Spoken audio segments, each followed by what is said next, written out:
Hello, everyone, and welcome to the Geostrategic Pulse. Thank you for watching or listening to the podcast. Saudi Arabia just joined forces with Turkey and Pakistan, and this is far bigger than a simple defense deal. Think about what these three bring together. Saudi Arabia's enormous financial power, Turkey's rapidly expanding military industry, and Pakistan, the only nuclear-armed Muslim country. Together, they represent 1.4 million troops, thousands of aircraft and tanks, and a nuclear deterrent. So is this the beginning of a powerful new military bloc? And could it change the balance of power across the Middle East? Watch until the end, because the answer may surprise you. And if you have an opinion, drop it in the comments. Do you think this alliance will make the region safer or more dangerous? Don't forget to like, share, and subscribe for more geopolitical analysis. Yeah, I mean, that opening really nails the scale of what we are looking at here.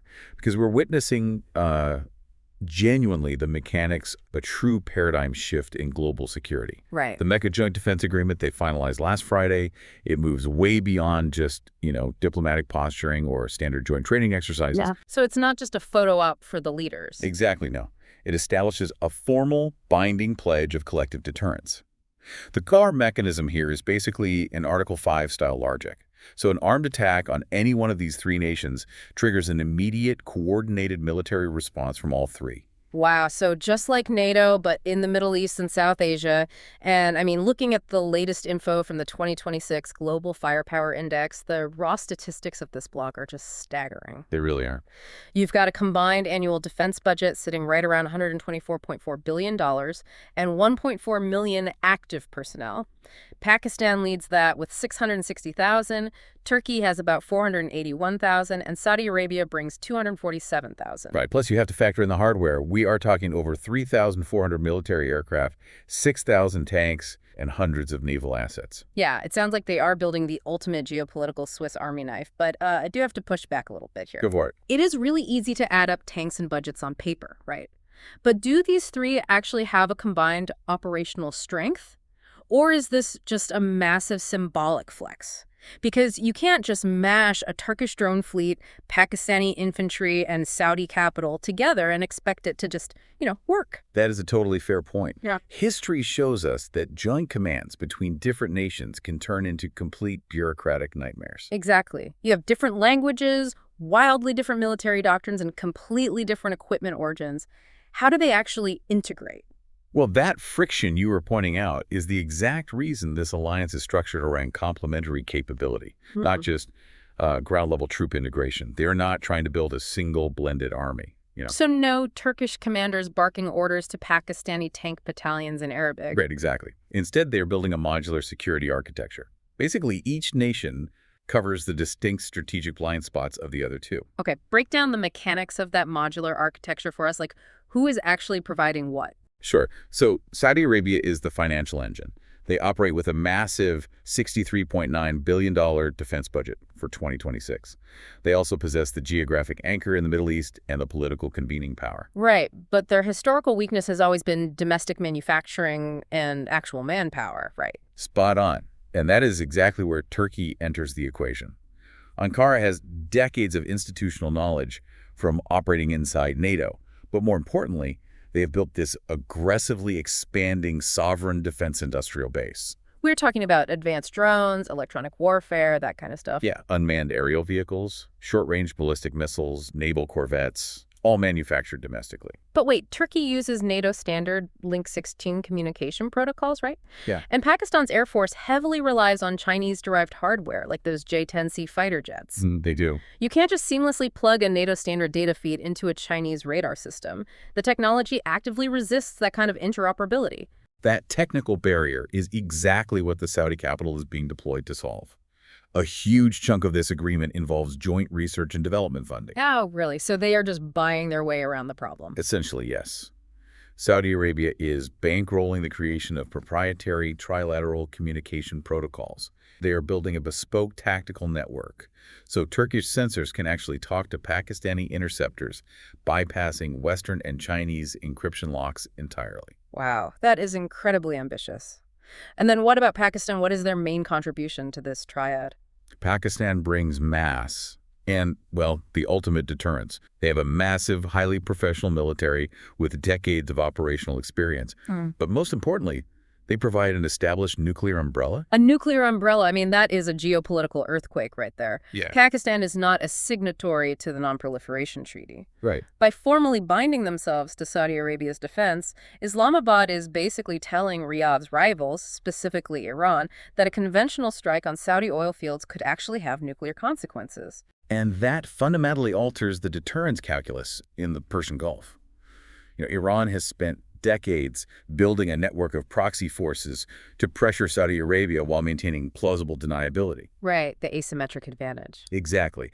But if a proxy attack on Saudi infrastructure triggers a massive conventional retaliation backed by Turkish air power and Pakistani mass, that asymmetric advantage just evaporates. The Mecca Pact basically raises the threshold of deterrence so high that regional rivals just cannot afford to test it. Precisely. Let's pivot to the economic motives driving all this because, maintaining 1.4 million active troops and funding bespoke military tech networks requires an immense, sustainable economic engine. It really does. And the timing here is incredibly specific. The Middle East is boiling over with regional tensions right now. You have Israel's expanding military reach and constant threats to vital maritime corridors like the Strait of Hormuz. Is this pact essentially a massive insurance policy for Saudi Arabia's trade routes? It definitely serves as an insurance policy, yes. But the underlying driver from the latest updates is actually supply chain sovereignty. Saudi Arabia has realized they have a terminal vulnerability. Meaning their almost total reliance on Western arms exports. Exactly. Recent global conflicts have exposed just how incredibly fast modern attrition warfare consumes munitions. The 155mm artillery shell is the perfect example. It is the absolute backbone of modern land warfare. Right, and we have seen major global powers nearly exhaust their stockpiles of those shells in a matter of weeks. Yes, and if you are relying on Washington or European capitals for resupply, you are entirely at the mercy of their domestic politics. Which makes Riyadh nervous. Because a single congressional vote or, an export freeze triggered by human rights concerns could just cut off their ammunition mid-conflict. Exactly. You simply cannot fight a multi-year war on a 3-week stockpile. Riyadh views this unpredictability as an unacceptable national security risk now. So by integrating with Turkey and Pakistan, they secure a massive non-Western supply chain. Right, because both Ankara and Islamabad have really robust domestic manufacturing for these exact kinds of foundational munitions. Saudi Arabia can now purchase hundreds of thousands of artillery shells and drones without dealing with U.S. export regulations. Like ITAR, which traditionally gives Washington a veto over how American weapons are used, I definitely see the immense value for Saudi Arabia there. But let's scrutinize the risk for the other two. Okay. Both Turkey and Pakistan have faced severe domestic economic volatility lately, right? High inflation, currency devaluation. Can they actually afford to commit to a sprawling regional defense pact when they are fighting economic fires at home? Is Riyadh essentially just bailing out their economies in exchange for a mercenary force? Well, the latest analysis suggests it is less of a bailout and more of an aggressive industrial investment. You see, the defense manufacturing sectors in both Turkey and Pakistan suffer from a very specific structural problem. Which is what? Their production capacities far exceed what their own domestic defense budgets can actually afford to procure. Ah, so they can build more than they can buy. Exactly. To keep a sophisticated assembly line running, whether it's for Turkish drones or Pakistani fighter jets, you need massive economies of scale. You need consistent orders to fund research and lower the per-unit cost. So Saudi Arabia just acts as the ultimate guaranteed customer. Precisely. They inject billions in procurement contracts, keeping those Turkish and Pakistani factories running at maximum capacity. Which boosts their GDPs and provides thousands of high-tech jobs. That forms a perfect closed-loop economic engine. The Saudi capital funds the production lines in Ankara and Islamabad, and in return, the hardware flows back to Riyadh. Securing the Saudi borders and those crucial maritime choke points which allow Saudi oil to reach global markets. And the wealth generated by that oil just cycles right back into the defense pact. It's fascinating. But if this trilateral engine is suddenly self-sustaining, we have to talk about the elephant in the room here, Washington. Yeah, we can't ignore the U.S. factor. Pakistan gets significant U.S. military aid. Saudi Arabia is historically the largest foreign buyer of U.S. defense equipment. And Turkey is a cornerstone of NATO, hosts American nuclear warheads, and has the second largest army in the alliance. So where does this leave Washington? Is this the region cutting the cord or just putting them on notice? Well, geostrategists are framing this transition as a shift from the traditional hub-and-spoke model of security to a new era of horizontal connectivity. Hub and spoke, meaning the U.S. was the hub in the center. Right. For the last half-century, Washington was the central hub. Individual nations like Saudi Arabia or Egypt were the spokes. If a spoke felt threatened, it didn't look to other spokes for help. It looked vertically straight up the line to Washington for security guarantees. So, to use a tech analogy, the old model was like a centralized server. If the U.S. mainframe went offline or just denied a request, the entire regional security network went down. That is a great way to look at it. Yeah. And what this Mecca Pact represents is a shift to a decentralized peer-to-peer blockchain network. They are bypassing the central server entirely. Exactly. They are directly pooling their ledger of resources, capital, tech, and manpower, to secure their own network without asking the server administrator for permission. Wow. That horizontal connectivity really lets regional powers convert their own resources into usable power. But Washington isn't completely out of the picture, right? No. We have to avoid assuming this is a total American exit. There are specific capabilities that only Washington can provide at scale. Like deep space satellite intelligence or advanced missile defense interceptors like the THAAD system? Correct, and fifth-generation fighter software. Washington remains highly crucial for the top tier of the escalation ladder. But the day-to-day dynamic has fundamentally shifted. The U.S. can no longer dictate Saudi foreign policy just by threatening to withhold basic munitions. But does Washington actually hate this? I mean, successive U.S. administrations have been trying to pivot to the Indo-Pacific to counter China. Isn't this just offshore balancing, letting capable regional allies police their own backyards? In theory, yes. Offshore balancing sounds great to a war-weary American public. But in practice, Washington's national security establishment is deeply uncomfortable with losing control. Because when you delegate security, you delegate influence. Exactly.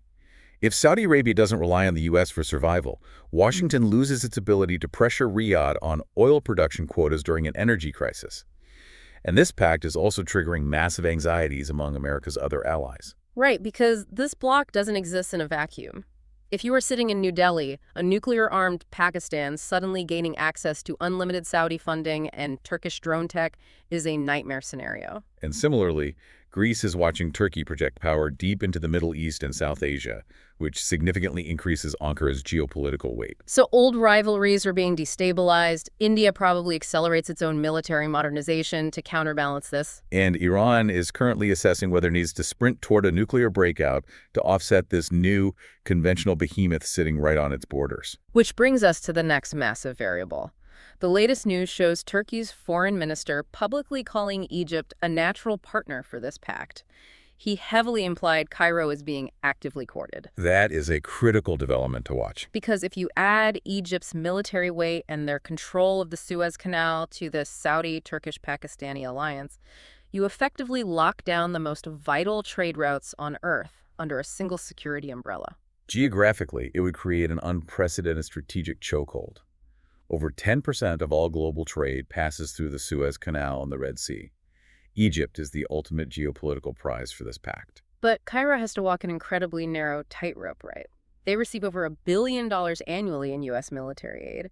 Joining a binding military pact that bypasses Washington seems like a fast track to triggering U.S. sanctions. Cairo definitely understands that signing a binding Article 5-style mutual defense treaty is totally radioactive to their relationship with the U.S. It also heavily complicates their peace treaties, like the Camp David Accords. Right. Plus, Egypt historically values its strategic autonomy. They won't just surrender their right to decide when and where they fight to a command center in Riyadh. So what happens? Do they just stay out of it entirely? Not necessarily. In geopolitics, there are creative ways to bridge this gap. Cairo will likely seek an observer status or maybe a strategic partnership designation within the pact. So they get the benefits without the binding commitment. Exactly. Yep. It allows them to integrate into the economic feedback loop, getting Saudi investments into their own defense sector, without triggering that automatic commitment to go to war if Pakistan is attacked. They maintain plausible deniability with Washington. So mapping this all out for our listeners, we are witnessing the birth of a fiercely independent, self-reliant security architecture stretching from the Mediterranean all the way to the Himalayas. Driven entirely by regional heavyweights who have decided to engineer their own fate. Using their own capital and technology rather than waiting for a distant superpower to guarantee their survival. And that transition raises a really profound question for the future. if this peer-to-peer model of horizontal connectivity actually works, could we see this Mecca Defense Pact model replicated in other volatile regions, like the Indo-Pacific or sub-Saharan Africa? We might be watching the opening act of a completely decentralized global security landscape, fundamentally ending the era of superpower-dependent security. Something to definitely keep a close eye on. Thank you everyone for listening or watching. We invite you to listen to the other podcasts in our network for more geopolitical analysis. Until next time.